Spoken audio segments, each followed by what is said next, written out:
Olá pessoal, sejam todos bem-vindos a mais este evento preparado pela equipe técnica da CCA Bernardon, que tem como tema central de hoje falar sobre os principais aspectos da escrituração contábil fiscal ECF. Em relação ao balanço do ano calendário 2021, esta praticamente é uma das últimas obrigações acessórias, né? A ECF, que está em vigor já de longa data, desde o ano calendário 2014, o exercício 2015 foi o primeiro, ela tem como finalidade apresentar ao fisco, para a Receita Federal do Brasil, a demonstração das bases de cálculo do imposto de renda e da contribuição social. Então essa é a finalidade básica, né? É lógico que além deste compromisso dos contribuintes, existe também a prestação de diversas outras informações de natureza econômica fiscal que são de cunho obrigatório. Então, a ECF, ela engloba uma gama de informações que o fisco usa, muitas delas como estatístico. E informações essas econômicas fiscais que, se declaradas de forma errada ou omitidas, elas poderão gerar reflexo para os contribuintes. E qual é o maior cuidado que se tem que tomar com relação à ECF? Ao preenchimento. A ECF, ela toma por base informações que constam de outros sistemas integrantes do SPED. Então, ela toma por base as informações da ECD, da FD Contribuições, ela tem vínculos com a DCTF, com o REINF e também o próprio Banco das Notas Fiscais Eletrônicas. Então, ao ser preenchida a ECF, o contribuinte tem que tomar por base que esses dados vão servir de cruzamentos para a Receita Federal com uma série de outras informações. E a prestação de informações incorretas ou a própria omissão, ela, por certo, vão gerar inconsistências no sistema da Receita que poderão levar a empresa até mesmo a autuações. Então, o preenchimento da ECF, embora a ECF tenha informações de base de cálculo de tributos que já foram pagos no ano do calendário 2021 ou no período fiscal a que elas corresponderem, não pode ser feito assim de uma forma muito simplória ou por alguém que não tenha pleno domínio de toda a relevância e a importância dessas informações. O fechamento da ECF ele deve ser feito por profissionais que têm pleno conhecimento dos reflexos fiscais de todos os preenchimentos dos campos da ECF. Não podemos fazer um preenchimento automático ou de forma despreocupada, porque isso pode levar a empresa a receber intimações e talvez até autuações. A ECF hoje, a versão atual é a 8.4.04, né? É a última versão. E ao longo desses últimos anos, a Receita Federal vem cada vez mais aprimorando o sistema da ECF, principalmente para fazer cruzamentos de dados, né? É lógico que muitos desses aprimoramentos eles facilitam a vida do contribuinte, automatizam, possibilitam novos cruzamentos, mas o principal beneficiário é a própria Receita Federal, que vai ter cada vez mais condições de fazer cruzamentos de dados e fazer uma fiscalização mais digital. Dentro da apresentação do programa do curso, nós vamos falar sobre as normas de preenchimento, né? Obrigatoriedade, prazos e, por fim, nós vamos penalidades e, por fim, vamos falar um pouco também sobre alguns cuidados com algumas fichas da ECF. Então, com relação à parte iniciando já na apresentação, em termos de obrigatoriedade de entrega da ECF. Quem é que está obrigado à entrega da ECF? Hoje, como regra geral, todas as pessoas jurídicas. É lógico que depois nós vamos ver, tem algumas dispensas especiais, mas como regra geral, todas as pessoas jurídicas, inclusive as pessoas jurídicas equiparadas, aquelas pessoas físicas que são equiparadas à pessoa jurídica, e inclusive pessoas jurídicas isentas ou imunes. Quando se fala em pessoas jurídicas equiparadas, né, na legislação ainda consta esse termo, porque ainda existem algumas atividades que elas se praticadas por pessoas físicas, ficam automaticamente equiparadas à pessoa jurídica. Então, uma delas, por exemplo, é atividades de incorporação imobiliária e loteamentos de terrenos ou de áreas de terras. Se uma pessoa física que possui lá um imóvel, se ela for construir um prédio de apartamentos para a venda desses apartamentos ao final da conclusão da obra ou durante a obra, essa atividade de incorporação imobiliária ela é própria de pessoa jurídica, então ela não pode ser exercida por pessoa física. Então, por óbvio, a pessoa física que pratica essa atividade de incorporação, ela fica obrigada a fazer uma inscrição no CNPJ e tributar os seus resultados de acordo com as mesmas regras das pessoas jurídicas. Se o loteamento seria a mesma situação, e também nós temos uma outra situação, aquelas pessoas físicas que começam a exercer atividades comerciais, compra e venda de mercadorias, são atividades próprias da pessoa jurídica, não pode ser uma pessoa física praticar esses atos. Então, há uma obrigatoriedade de ficar equiparada à pessoa jurídica, se inscrever no CNPJ. Hoje, praticamente, com toda essa evolução da tributária, as pessoas físicas, sempre quando vão praticar qualquer ato que é próprio de pessoa jurídica, elas são orientadas pelos contadores, pelos escritórios jurídicos, a constituir uma pessoa jurídica, seja uma pessoa, uma EIRELI, uma unipessoal, né, ou uma limitada, para fins de exercer a sua atividade. Então, como regra geral, todas as pessoas jurídicas, as equiparadas, imunes e isentas, estão sujeitas a ECF. Agora, quem de fato estaria dispensado? Existe sempre uma exceção à regra. Em termos de dispensa, nós temos as pessoas jurídicas optantes pelo Simples Nacional. Então, as pessoas jurídicas são optantes pelo Simples Nacional e que permanecerem durante todo o ano calendário dentro do regime do Simples Nacional, elas estão dispensadas da entrega da ECF. Agora, se uma pessoa jurídica iniciou o ano optante pelo Simples Nacional e no decorrer do exercício ela se desenquadrou do Simples ou de forma obrigatória ou porque não atendeu alguma condição mais, por faturamento, oferimento de receita ou participação de uma pessoa jurídica no seu capital, qualquer motivo que tenha dado para ocorrer o seu desenquadramento, essa pessoa jurídica ela vai ter que tributar o restante do período de uma forma diferente do simples, ou lucro presumido, lucro real. Nós teríamos o lucro arbitrado, que é muito pouco usado. Então, se a pessoa jurídica iniciou o ano como Simples Nacional e a partir de determinado período entrou no sistema de lucro presumido, real ou arbitrado por desenquadramento, ela vai ficar obrigada a entregar a ECF relativa a esse período restante. Então, a pessoa jurídica até agosto era simples, a partir de setembro passou lucro presumido por desenquadramento, a ECF vai compreender apenas o período de setembro a dezembro. Então, vai ter pessoa jurídica Simples Nacional o ano inteiro, está desobrigada. Se foi parte do ano, está obrigada em relação somente àquele período. Depois nós temos também a dispensa de entrega da ECF para os órgãos públicos, autarquias e fundações públicas.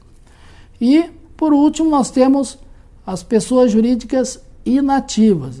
Então, as pessoas jurídicas inativas, elas estão dispensadas de entregar a ECF, mesmo porque elas entregam apenas a DCTF no mês de janeiro, né? E enquadrando-os na condição de inativa. É lógico que sempre a gente faz um alerta para considerar o que é a pessoa jurídica inativa. Pessoa jurídica inativa é aquela pessoa jurídica que não teve nenhuma movimentação financeira ou patrimonial. Então, muitas vezes o pessoal confunde a inatividade com a ausência de receita, né, de faturamento. Não. A inatividade pressupõe que a pessoa jurídica não teve nenhuma movimentação financeira ou patrimonial, ou seja, ela não teve nada de movimentação patrimonial ou financeira durante o ano. Aí ela se enquadra como inativa, e essa inatividade se dá desde o início do ano, certo? Se a pessoa jurídica inicia o ano já tendo alguma movimentação financeira ou patrimonial certo? E fica depois de alguns meses sem nada, ela não é inativa. Ela já iniciou com operações patrimoniais, ela não é inativa. Ela tem que ficar, escolher um dos regimes de tributação para o ano em calendário inteiro. Se ela iniciar o ano como inativa e na metade do ano, alguns meses para frente, ela tiver alguma movimentação patrimonial, financeira ou de resultado, a partir dali ela fica desenquadrada então de inativa. Então essas seriam as pessoas jurídicas de dispensa. Nós temos também algumas questões especiais que diz respeito à sociedade em conta de participação.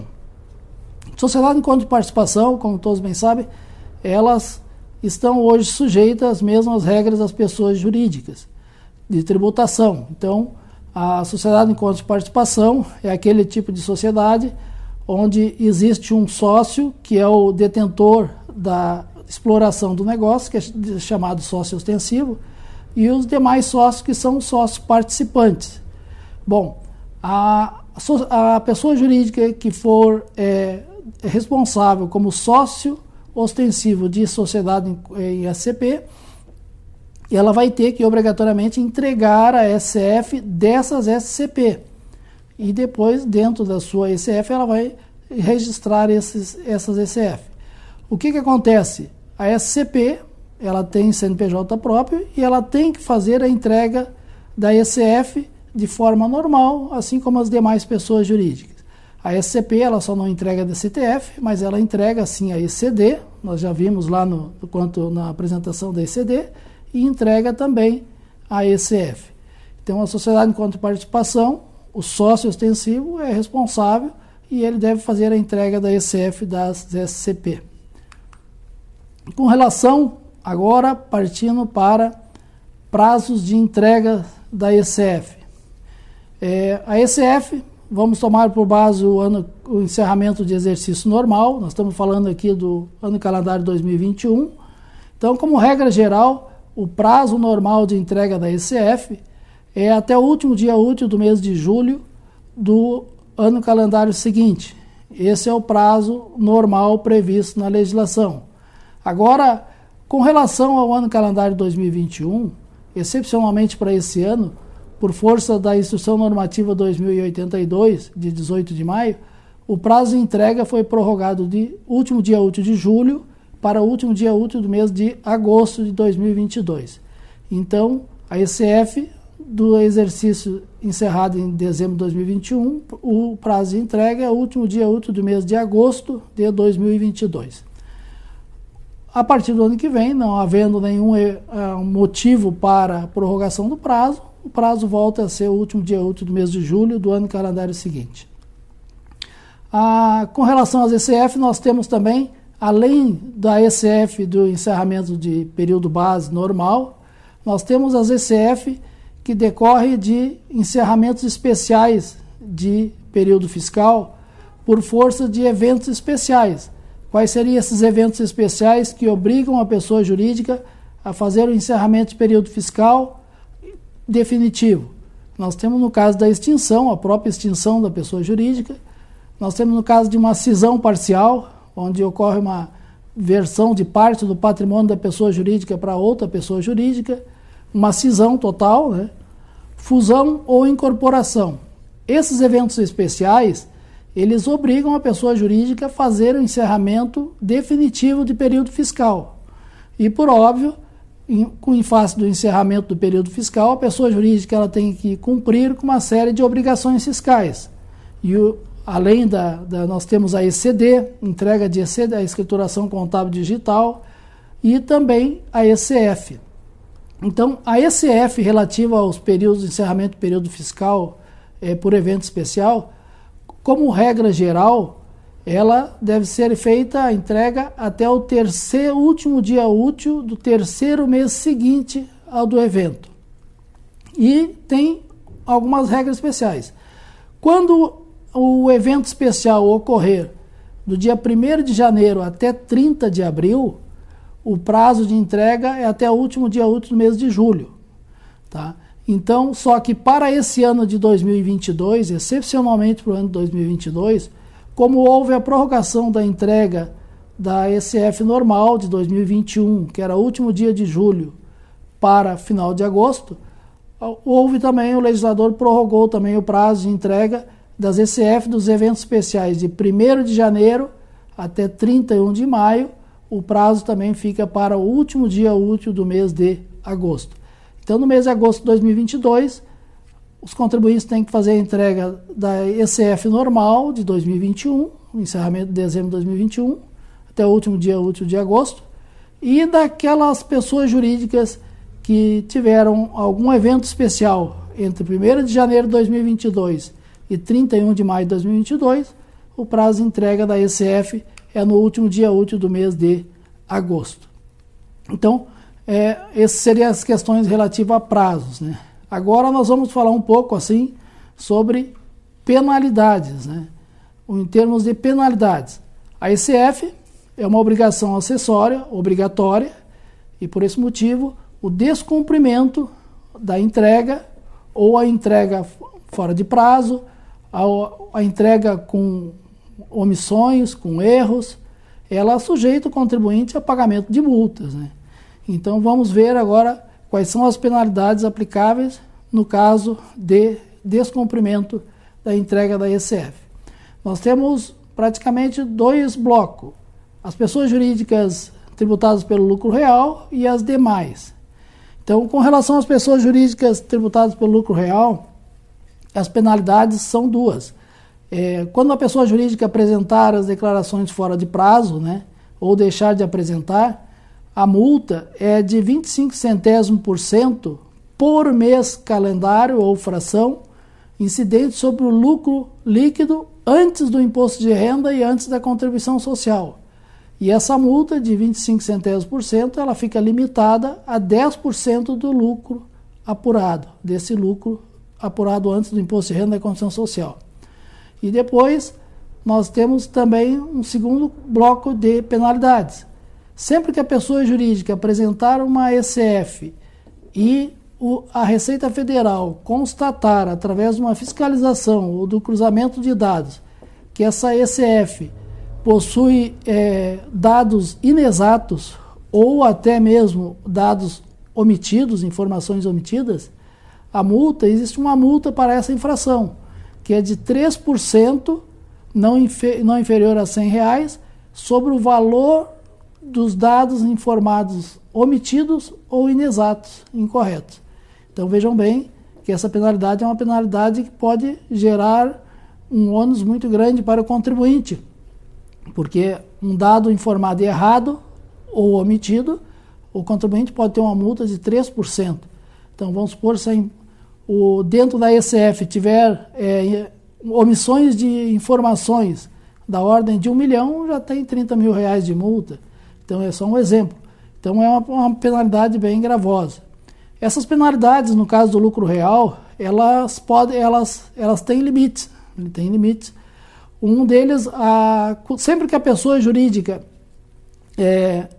tiver uma receita bruta de até igual ou inferior a R$3.600.000, a multa por entrega em atraso, ela fica limitada a R$100 mil. Então, as pessoas jurídicas com faturamento, receita bruta de até R$3.600.000, a multa por atraso fica limitada a R$100 mil. E, no caso das demais pessoas jurídicas, com receita bruta superior a R$3.600.000, a multa máxima é de R$5 milhões. Vocês vejam que o limite é muito alto, né? A penalidade pode ser muito grande. Uma pessoa jurídica que omitir a entrega ou atrasar, dependendo do seu lucro, a multa pode chegar até R$5 milhões. É lógico que o legislador previu algumas reduções dessas multas, né? Então, em termos de redução. No caso de omissões, né? Se a pessoa jurídica, aquelas multas por omissões, erros ou omissões na entrega da ECF, essa multa ela não será devida se a pessoa jurídica corrigir a ECF, entregar uma ECF retificadora antes de qualquer procedimento fiscal. Então, todos aqueles erros e omissões constantes da ECF se o contribuinte corrigir e retificar a ECF antes de qualquer procedimento fiscal, não será devida essa multa de 3% sobre os erros ou omissões. E, no caso de, se ele for intimado, né, tiver sofrer intimação e fizer a correção dentro do prazo fixado, aquela multa de 3% será reduzida pela metade, 50%, ficará 1,5%. O que significa dizer, ainda fica uma penalidade alta, né? Bom, quanto aos demais contribuintes, os demais contribuintes também têm uma leva de multa. Aqueles que não são lucro real, pode ser lucro presumido ou arbitrado. A multa seria, então, de 0,5% sobre o valor da receita bruta, no período a que se refere à escrituração, aos que não atenderem aos requisitos para apresentação dos registros e os respectivos arquivos. Além disso, poderia ter uma multa de 5% sobre o valor das operações omitidas ou incorretas, limitada a 1% da receita bruta da pessoa jurídica. Então, todas aquelas informações que foram omitidas ou prestadas de forma incorreta, a multa de 5% sobre o valor da operação, limitada a 1% da receita bruta. E também existe a previsão de multa equivalente a 0,02% por dia de atraso. Vejam bem que aqui é por dia, não é por mês, como no caso do lucro real. É 0,02% por dia de atraso, calculado sobre o valor da receita bruta da pessoa jurídica no período a que se refere à escrituração, limitada a 1% da receita bruta, aos que não cumpriram o prazo de apresentação da ECF. Então vocês vejam que as multas também não são baixas. E é lógico que, assim como tem no lucro real, para as demais pessoas contribuintes também existe previsão de redução das multas. Então, essas multas, elas são reduzidas à metade quando a obrigação for cumprida após o prazo, mas antes de qualquer procedimento de ofício. E são reduzidas a 75% se a obrigação for cumprida após a fixação de prazo por parte da Receita Federal. Então, se a Receita fizer a intimação, a redução da multa será de 75%. Então, com relação às penalidades, seriam esses os recados para os senhores. Pois bem, vamos falar um pouco sobre as informações que são prestadas na ECF. Como via de regra, a ECF ela parte da recuperação, dos dados da ECD. Então, a primeira coisa que o contribuinte tem que fazer a recuperação do plano de contas, dos saldos das contas, da movimentação da ECD. Aquelas pessoas jurídicas, lógico, que estão obrigadas à entrega da ECD.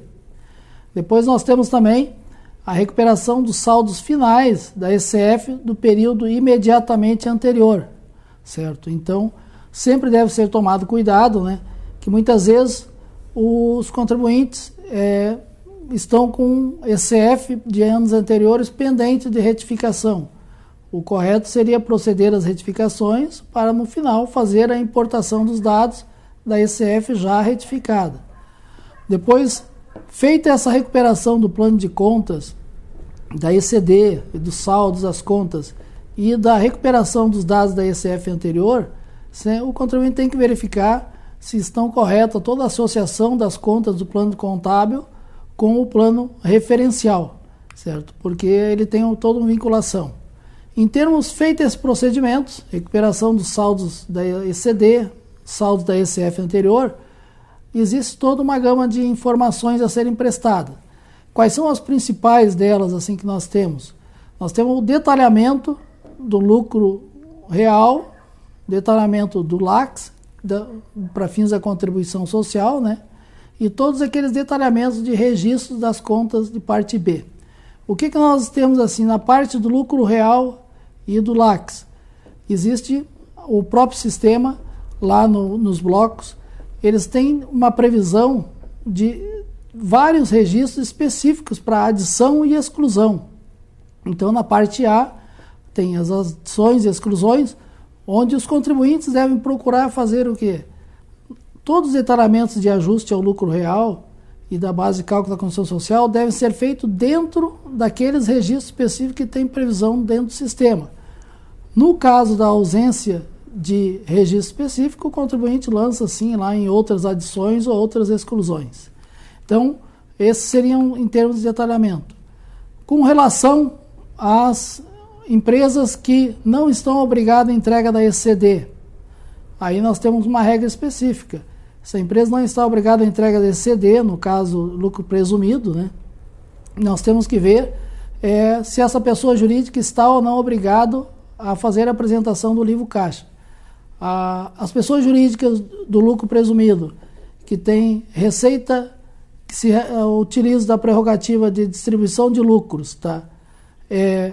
E que tem receita superior a 1.200.000, tem que apresentar no livro, na ECF, o livro caixa. Então, é de apresentação obrigatória, sempre que tiver receita bruta que seja superior a 1.200.000 e que tenha feito distribuição de lucro, né? Ela tem que fazer a apresentação do livro caixa dentro da ECF. Nós temos aí agora a questão de retificações. Tá? Retificação da ECF. O contribuinte, em que condições o contribuinte pode retificar a ECF? O contribuinte pode retificar a ECF de forma espontânea, no prazo legal de até 5 anos, e antes de qualquer procedimento de ofício, ele pode fazer espontaneamente essa retificação, certo? É lógico que, muitas vezes, a retificação ela não é admitida em algumas condições. Por exemplo, se o contribuinte pretender retificar a ECF para mudar o regime de tributação, esse não é permitido, o sistema não aceita. Se o contribuinte vai retificar uma ECF que já esteve sujeita a um processo de fiscalização, também não será aceita. E a retificação da ECF, ela, por óbvio, ela exige muitas vezes que o contribuinte tenha que retificar as DCTFs, no caso que essa retificação da ECF altere saldo de imposto de renda a pagar. Ele teria que retificar talvez ECFs posteriores, vamos supor que o contribuinte vai retificar uma ECF 2019, e ao retificar a ECF 2019, ele altere saldos da parte B. Automaticamente ele vai ter que retificar a ECF 2020 e a 2021, caso já tenha entregue. E também o contribuinte fica sujeito à retificação da ECF sempre que ele retificar uma ECD que altere saldos das contas. Então, retificou uma ECD, fez a substituição da ECD, essa substituição da ECD automaticamente obriga a retificação da ECF. É lógico que a gente sabe que a substituição de ECD, hoje ela é muito restrita, é feita em casos muito especiais, porque para substituir uma ECD, você não só pode fazer quando os lançamentos que alteram a ECD não puderem ser feitos de forma extemporânea. A substituição da ECD, ela deve ser feita em casos especiais e quando os lançamentos extemporâneos não suprem essa falta. O que seriam os lançamentos extemporâneos? Hoje, praticamente, quase todos os lançamentos que a gente faz de estorno, de complementação, eles podem ser feitos de forma extemporânea. Então, a legislação fiscal e contábil não autoriza a substituição de ECD em face da realização de lançamentos que podem ser feitos de forma extemporânea. Se uma pessoa jurídica deixou de lançar um pagamento ou uma receita, vamos supor, no ano calendário 2020, essa ECD de 2020, ela não precisa ser substituída. Esses lançamentos, eles podem ser feitos agora, na data atual, na condição de lançamentos extemporâneos. Então, a contabilidade atual vai registrar de forma extemporânea aqueles lançamentos que deixaram de ser feitos em 2020. Se tiver que ser feito um estorno de receitas ou de custo de 2020, esses estornos podem ser feitos hoje na condição de lançamento extemporâneo. Agora, com relação à ECF, sempre que a pessoa jurídica realiza lançamentos extemporâneos na sua escrituração contábil, obrigatoriamente a ECF do ano a que corresponde esses lançamentos, essa deve ser retificada. Então, se a pessoa jurídica fez agora em 2022 lançamentos extemporâneos de receitas ou estorno de custos ou despesas do ano de 2020, obrigatoriamente ela terá que retificar a ECF de 2020, porque ela fez em 2022 lançamentos extemporâneos que alteram o resultado de 2020.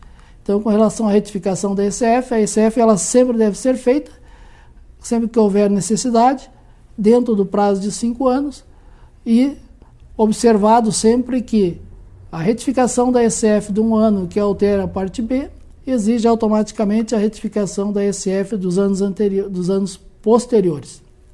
E por óbvio também, como eu falei, retificando a ECF e alterando saldos de impostos de renda a pagar ou contribuição social a pagar, obrigatoriamente vai ter que retificar também a DCTF. Outro ponto que a gente tem com relação à ECF diz respeito ao contador, né, ao responsável técnico. O responsável, a ECF, ela deve corresponder a todo o período fiscal, o período base, seja anual, no caso, uma empresa que não teve nenhum evento especial, ou de um período inferior a um ano, caso ela tenha sofrido algum evento especial durante o exercício. Então a ECF, ela engloba o ano inteiro. Ela, por esse motivo, vai ter um responsável só ao final, diferentemente da ECD, certo? A ECD pode ter mais do que um responsável pelo período contábil. Então, uma ECD ela pode ter um contador responsável do mês de janeiro até agosto, vamos supor, e pode ter um outro contador responsável de setembro até dezembro. Nesse caso, a empresa entrega 2 ECD, uma do período de janeiro até agosto, que vai ter um contador, e a outra ECD de setembro até dezembro. Mas na ECF vai ter apenas quem vai assinar só o segundo contador.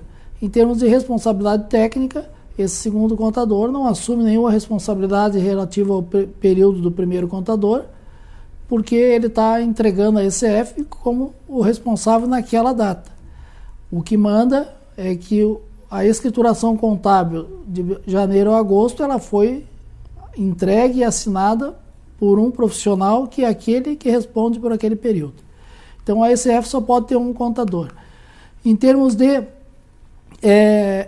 encerramento de exercício diferente da ECD, nós temos também essa situação que muitas vezes a ECD ela foi entregue, vamos supor, com um período anual, certo? Entregue o encerramento das contas de forma anual, mas a empresa optou pela tributação com balanços trimestrais. Então isso aí ocorre muitas vezes no lucro presumido, ou as empresas que são balanço lucro real trimestral e que entregam uma ECD só, sem zeramento das contas no período trimestral. O encerramento dos exercícios na ECF, ele deve seguir sempre o período da tributação. Se a pessoa jurídica é tributada pelo lucro trimestral, lucro real trimestral, o zeramento é trimestral. Lucro presumido, obrigatoriamente, é trimestral. Se a pessoa jurídica é tributada pelo balanço anual, balanço anual. Agora, se a ECD foi entregue com encerramento diferente do período da ECF, vai ser, no caso, o encerramento entrega uma ECD anual e a pessoa jurídica optou por balanço trimestral, então vai ser necessário, para entregar a ECF, fazer um fechamento, né, de ajuste de saldos lá nos registros K155 e K355, né, que é para poder fazer o zeramento no período trimestral. E diante disso, sempre que houver encerramento de ECD, o correto é que eles coincidam sempre com a apuração dos tributos. Lá na entrega da ECD já deveria ser visto qual é o período da tributação para fins do imposto de renda e contribuição social, trimestral ou anual, e seguir esse encerramento. Pois bem, vamos falar agora um pouco sobre alguns registros, tá, que a gente considera como importantes. E o primeiro deles é o registro de abertura. Tá? Esse registro de abertura, o contribuinte deve tomar o cuidado sempre de fazer um preenchimento com bastante atenção Porque na abertura da ECF existem os parâmetros de tributação, onde a indicação, o preenchimento dessa ficha, ela gera a abertura de outras fichas para o contribuinte. Então, vamos supor, se o contribuinte marcar errado esses parâmetros e não gerar a abertura de fichas para a qual ele está obrigado a entregar, essa ECF vai estar incompleta. E aí, como nós vimos lá mais adiante, lá atrás, no início, existem as penalidades por omissões, né? Além de erros de preenchimento, omissões. Então, a falta de preenchimento de uma ficha que seria obrigatória para o contribuinte pode gerar multas, aquelas multas de 3%, né? No caso do lucro real, que são pesadas. Então, nós vamos ver aqui, nós temos, por exemplo, o registro 0010, né? Registro Parâmetros de Tributação. A atenção no preenchimento total desse registro. Vocês vejam bem que ele tem lá indicação de optante pelo refis. O primeiro, a empresa, aqui quando fala em optante pelo refis, está se referindo àquele primeiro refis lá do ano de 99. Por que o fisco quer saber se a empresa é optante pelo refis? É lógico que ela vai preencher esse campo se a empresa optante pelo refis 99 e o refis ainda estivesse em vigor em 2021, ela teria que botar sim. Por quê? Porque automaticamente iria gerar a abertura de uma ficha onde ela vai ter que prestar as informações das receitas todas do período para fins do recolhimento das parcelas do refis. Se a pessoa jurídica era optante pelo refis, ele estava ativo e ela não marcar não vai haver a abertura da ficha, por óbvio a ECF vai estar incompleta, sujeita, portanto, a penalidade de 3%. Depois nós temos forma de tributação, aqui então, lucro real ou lucro arbitrado, lucro real, lucro presumido ou lucro real. Então tem umas perguntas, tem os tipos de tributação. A pessoa jurídica ela pode, num exercício, ser tributada pelo lucro presumido, lucro real, ela pode ser tributada pelo lucro real, lucro arbitrado, ou só lucro presumido, ou só lucro real, só lucro arbitrado, ou ela ser imune ou isenta, né? Então, um indicador de tributação. Período de apuração do imposto de renda e da contribuição social, trimestral, anual. A qualificação da pessoa jurídica em geral, sistema financeiro ou seguradoras. A forma de tributação no período, né? No caso, que forma tributou no caso do período anual. A forma de apuração da estimativa mensal, receita bruta, ou com base no balancete de suspensão. Escrituração, pessoa jurídica obrigada a entregar ECD, ou entrega facultativa, ou não obrigada a entregar, e entrega com livro caixa. Tipo de pessoa jurídica imune ou isenta.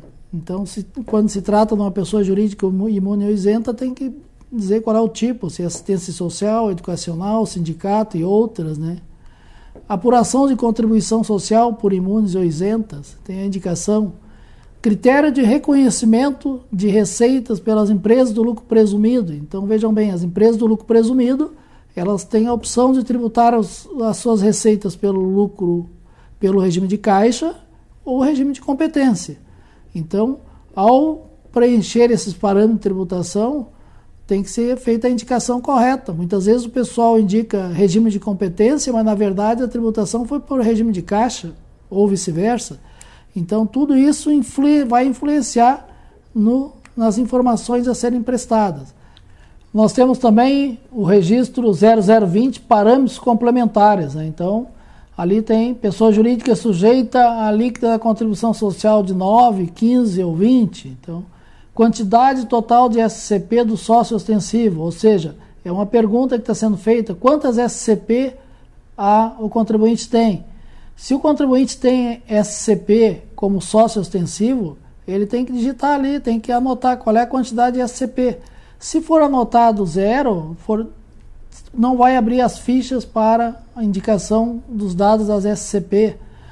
Participações em consórcio de empresas, sim ou não? Então, contribuinte tem que marcar, ele participa em consórcio. Se ele participa, ele bota assim, vai abrir as fichas para prestar as informações dos consórcios nos quais ele participa.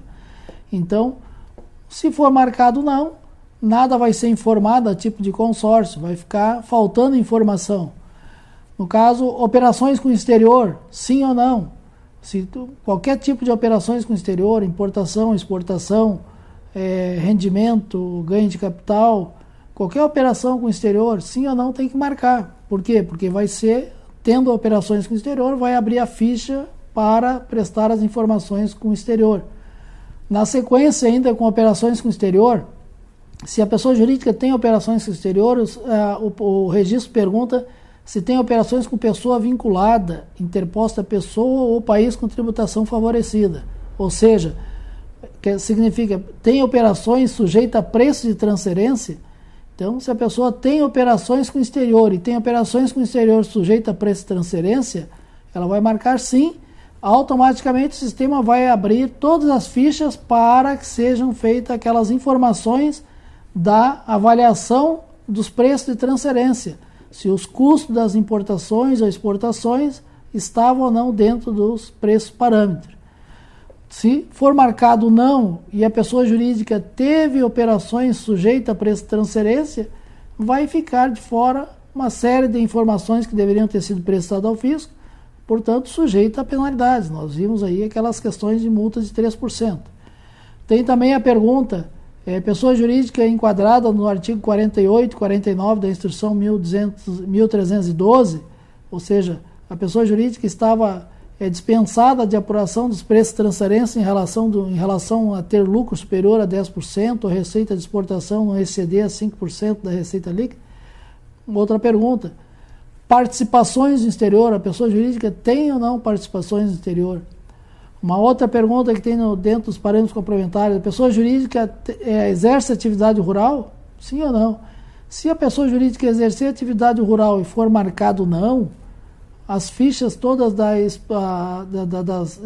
indicação de receitas, custos, resultado da atividade rural não vão ser abertas. Então, como fechar? Existência lucro da exploração, sim ou não?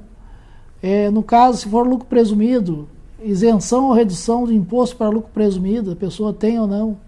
Indicativo da existência do FINAM e FINOR. Participações avaliadas pelo método de equivalência patrimonial, ou seja, a pessoa jurídica tem investimentos em coligadas ou controladas sujeitas ao método de equivalência patrimonial. Se ela marcar não, não vai ser abertas as fichas que vão indicar essas participações. São informações que vão ficar faltando e sujeita a multa. Depois nós temos recebimentos do exterior ou de não residentes, ativos no exterior. Então são tudo perguntas, né? Nós temos ainda dentro do bloco do registro 20, né? Nós temos pagamentos ao exterior ou a não residentes, comércio eletrônico e tecnologia da informação, ou seja, a pessoa jurídica praticou operações de comércio eletrônico. Se ela praticou, vai ser aberta uma ficha onde ela vai informar que tipo de receita, quanto que ela teve de receitas, onde está vinculado. Se ela informar não, mesmo tendo praticado, ela vai omitir essa informação. Recebimentos de royalties recebidos do Brasil e do exterior, rendimentos, royalties pagos a beneficiário no Brasil e no exterior, rendimentos relativos a serviços, juros e dividendos recebidos do Brasil e do exterior, pagamento ou remessa a título de serviços, juros ou dividendos a beneficiário no Brasil e no exterior. Então, todas são informações que, dentro desses parâmetros complementares, deve ser informado se teve ou não, e automaticamente vai ser aberto fichas para essas informações. Se for marcado não, não vai ser aberto e essas informações vão ser omitidas se elas existirem. Temos também inovação tecnológica, desenvolvimento tecnológico. A pessoa teve inovação tecnológica, marcando sim, vai abrir as fichas para indicação. Capacitação da informática, inclusão digital. A pessoa jurídica está habilitada no REPES, no PADIS, no REID, REPENEC, todos esses programas especiais. Se está em qualquer um desses programas, tem que marcar em quais teve para prestar as devidas informações relativas a esses programas. Pois nós temos também perguntas se a pessoa jurídica faz parte do Polo Industrial de Manaus ou da Amazônia Ocidental, se ela faz parte da zona de processamento de exportação, se ela faz parte da área de livre comércio, se ela é entidade integrante do grupo multinacional, onde vai ser abertas as fichas para indicação do grupo. E, por último, nós temos aqui também uma pergunta se a pessoa jurídica teve declaração sobre utilização de recursos em moeda estrangeira decorrente de recebimento de exportação, a DEREX, que vai lá preencher a ficha V. Então, o que significa? Os registros 0010 e 0020, eles têm uma série de perguntas, né, onde, ao marcar um indicativo sim ou não, ou se teve, vão ser disponibilizados fichas, registro para o contribuinte preencher. Se for preenchido de forma incorreta essas perguntas, principalmente marcando não, o que vai acontecer vai ser que o sistema não vai disponibilizar essas fichas que deveriam ser preenchidas, as informações da ECF vão ficar incompletas e, no caso de uma verificação por parte da Receita Federal, em sendo constatado que o contribuinte deixou de prestar informações, mesmo que essas informações não alterem o imposto de renda a pagar, a contribuição social a pagar, mas eram informações econômico-fiscais, o contribuinte vai ficar sujeito, sim, ao pagamento da multa, aquela de 3% e outras penalidades. Então vejam bem que o preenchimento da ECF, como eu já disse no início, ele deve ser feito por pessoa que tenha pleno conhecimento de todos os reflexos do correto preenchimento de uma ECF. Não pode ser feito de forma automática por quem não tem noção, não conhece a empresa no todo, que para preencher todas essas perguntas, respondê-las de forma correta, que vai gerar, a pessoa tem que conhecer a empresa como um todo, né? Saber se ela tem comércio eletrônico, quem é que sabe se a empresa tem ou não comércio eletrônico? Hoje muitas empresas têm comércio eletrônico e o contador não sabe. Saber se a empresa tem, por exemplo, está sujeita a DEREX, né? Tem recursos recebidos no exterior de exportações, está gerindo esses recursos lá, está sujeito a DEREX. Então, ao ler a pergunta, tem que entender o que está sendo perguntado e qual o efeito dessa resposta, né? Então, esse é muito importante.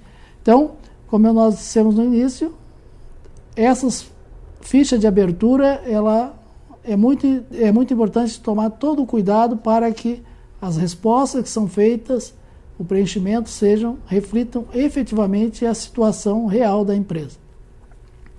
Depois, além dessas fichas aí, nós temos algumas outras aqui que vamos comentar com os senhores, que seria, por exemplo, o registro Y570, né? É o demonstrativo do imposto de renda e da contribuição social retidos na fonte. É lógico que esse registro, a pessoa jurídica contribuinte preenche ali quais foram as fontes pagadoras que fizeram pagamentos com retenção de imposto de renda na fonte e de contribuição social na fonte. E esse registro, o contador tem que tomar o cuidado de fazer um cruzamento dos dados desse registro. Em primeiro lugar, fazer o cruzamento dos dados desse registro com as informações de DIRF que estão lá no banco de dados da Receita Federal. Então nós temos que validar, ver se as retenções na fonte que o contribuinte considerou de imposto de renda e contribuição social para abater dos tributos devidos, se elas foram confirmadas pelas fontes pagadoras na DIRF. Primeiro, fechamento.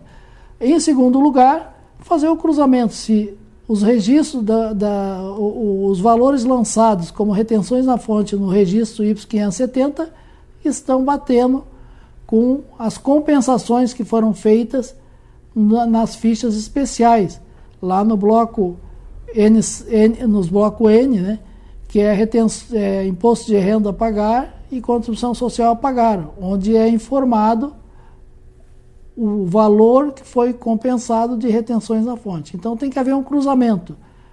O Y570 com a DIRF na Receita Federal, as informações prestadas pelas fontes pagadoras, e o Y570 com as retenções, com as compensações feitas durante o ano seja no balanço trimestral, seja no balanço de suspensão, nos blocos N lá de contribuição social e imposto de renda. Então, é um cruzamento importante a fazer para que não haja inconsistência. Nós temos também um cruzamento lá nos blocos, nas fichas N, nós temos a N, apuração do imposto de renda, apuração da contribuição social a pagar, e lá no bloco P, P300, P500, onde se apura, no caso do lucro presumido, imposto de renda a pagar e contribuição social a pagar, existem as linhas onde é apurado o imposto de renda a pagar depois das compensações de fonte. Esses valores que são apurados nas linhas de imposto de renda a pagar e contribuição social a pagar, eles devem ser cruzados automaticamente com as informações da DCTF. Então, por exemplo, lá no N620, apuração do imposto de renda mensal por estimativa, lá na linha 26, o contador tem que ir lá, pegou a ficha do mês de janeiro, quanto que foi apurado de imposto de renda a pagar na linha 26 do mês de janeiro? N620.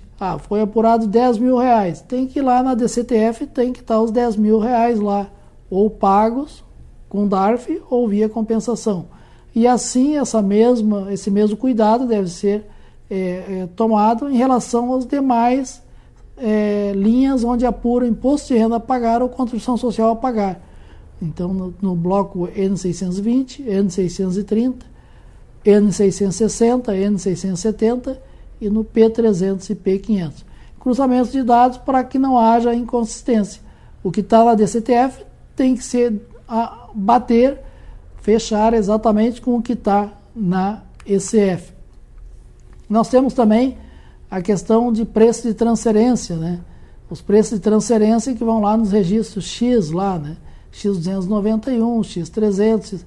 Então, se a pessoa jurídica, ela lá nos parâmetros complementares, ela informou que tinha operações com empresas vinculadas ou empresas com paraísos de tributação favorecida, se ela marcou sim, ela vai ficar obrigada a preencher todas as fichas dos preços de transferência. Então, automaticamente, lá no registro X, vai ter todas essas fichas que vão abrir para a pessoa jurídica para preencher lá quais são as operações com o exterior que foram feitas, que produtos foram importados, exportados, qual é os preços, parâmetros e se houve ou não ajuste. Então, vejam bem que lá, naquela pergunta lá, se fosse marcado não, esse registro não vai ser disponibilizado.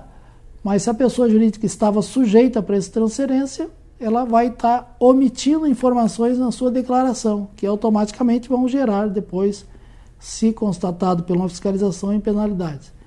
Nós temos também a questão dos custos, né, do registro L210, né, que tem que ser feito o cruzamento, a informação da composição dos custos com a demonstração do resultado líquido do período.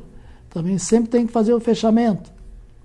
Nós temos também um outro cruzamento, que é o cruzamento do registro IP 540, discriminação da receita de vendas dos estabelecimentos por atividade. Então, tem que haver o cruzamento dos registros. Ao preencher esse registro, tem que haver o cruzamento com o bloco específico, né? Que é o L300, demonstração do resultado, e o P150, lá no caso de lucro presumido.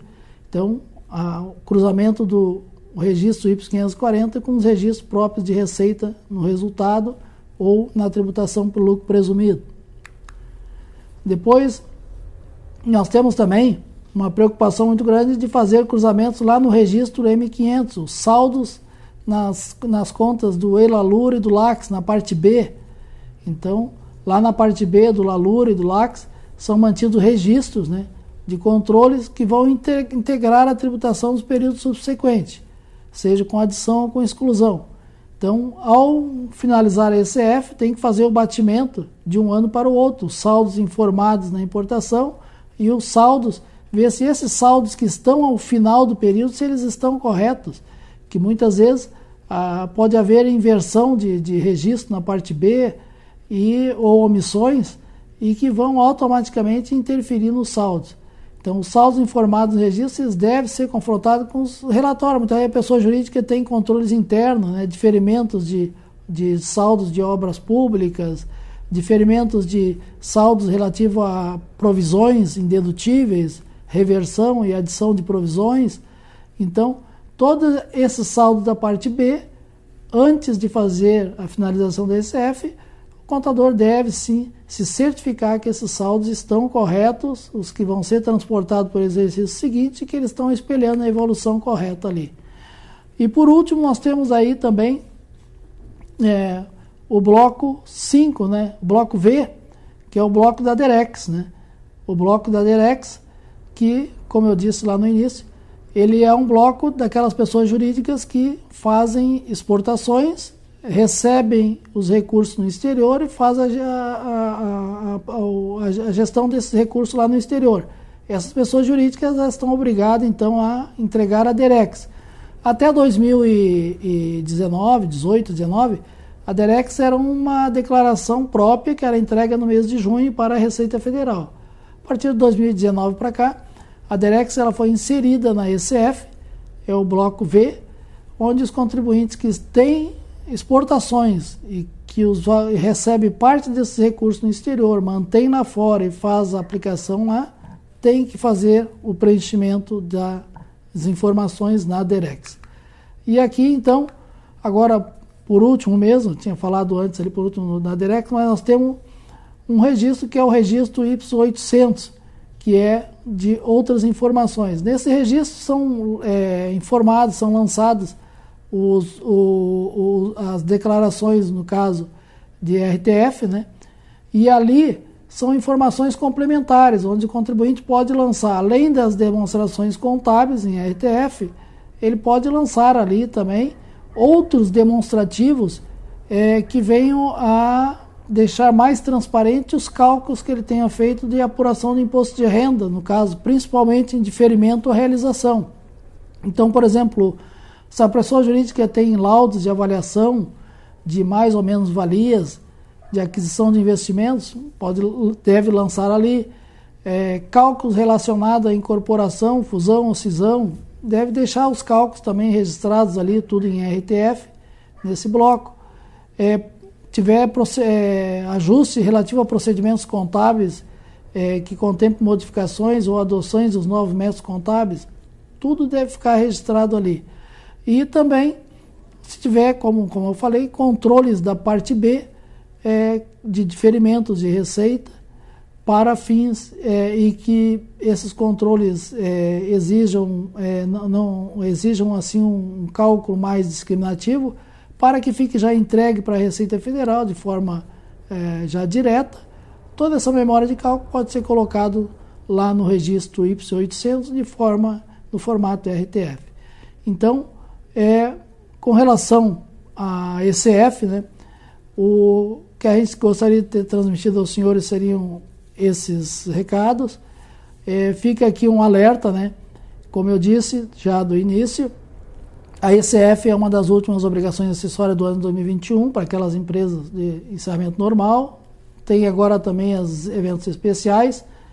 A ECF, embora o imposto de renda e contribuição social decorrente do período fiscal já tenha sido pago lá no ano passado ou no período fiscal, ainda assim, o contribuinte deve tomar todo o cuidado para que o arquivo da ECF contenha todas as informações exigidas pela Receita Federal. Então não podemos nos descuidar, porque como nós vimos ali, dentro das penalidades, a prestação de informações incorreta ou omissões de informações, as multas são pesadas. Nós vimos que no caso do lucro real, essas incorreções ou omissões é 3%.